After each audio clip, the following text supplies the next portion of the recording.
Zamonaviy tibbiyotning dolzarb muammolari va ularni hal etish yo'llari mavzusidagi xalqaro ilmiy anjumanda Amerika Qo'shma Shtatlari va Rossiyaning yetakchi mutaxassislari, mahalliy olimlar, sog'liqni saqlash xodimlari va oliy ta'lim muassasalari talabalari ishtirok etmoqda.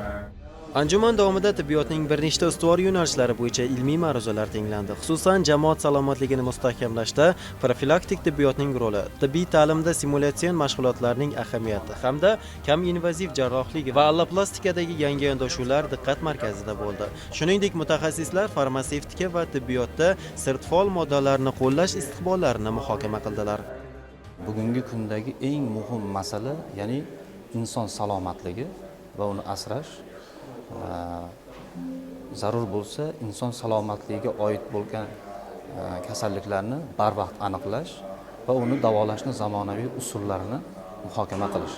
Konferensiyamiz bevosita offlayn hamda onlayn shaklda tashkil etilgan.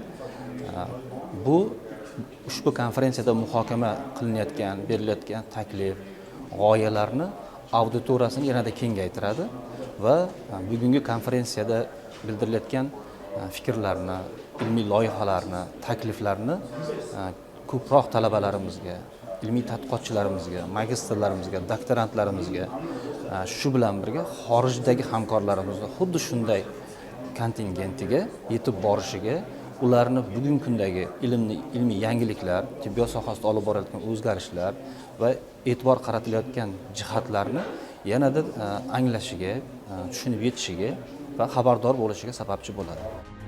Konferensiya doirasida nevrologik kasalliklarni davolashning zamonaviy usullari, depressiya va onkologik kasalliklarni tashxislashdagi ilg'or yondashuvlar ham ko'rib chiqildi. Xalqaro ekspertlar tibbiy ta'lim va amaliyotga innovatsion texnologiyalarni tatbiq etish bo'yicha o'z tajribalari bilan o'rtoqlashdilar. Tadbir yakunida istiqboldagi ilmiy hamkorlik va sohani rivojlantirish bo'yicha yo'l xaritasi belgilab olindi.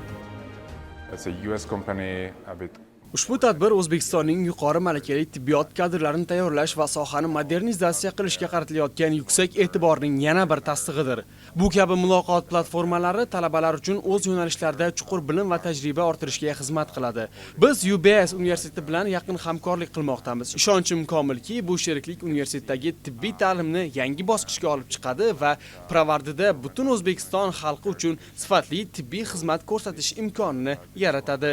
Xalqaro ilmiy anjumandan olgan bilim malaka ko'nikmalarimizni tibbiyot sohasidagi tibbiyot mutaxassislarini mukammal, har tomonlama raqobatbardosh, juda yetuk kadr qilib tayyorlashda foydalanish. Anjumanimizda Amerika, Rossiyadan hamkorlarimiz qatnashmoqda. Biz ular bilan doimiy ravishda hamkorlik qilamiz. Ular bizga doimiy ravishda amaliyotda qo'llaniladigan stimulятsion jihozlar bilan ta'minlab beradi va ularni biz doimiy ravishda amaliy mashg'ulotlarda qo'llaymiz va bizlarda kelajakda yetuk mutaxassislar, mukammal mutaxassis tayyorlanishda jihozlardan foydalanamiz. Xulosa qilib aytganda, mazkur anjuman tibbiyot sohasidagi dolzarb masalalarni muhokama qilish bilan birga ularning amaliy yechimlarini ishlab chiqish va xalqaro tajribalarni o'rganishda muhim ahamiyat kasb etadi. Zokir Mo'minov, Avazbek Sa'dullayev bugun dastur uchun.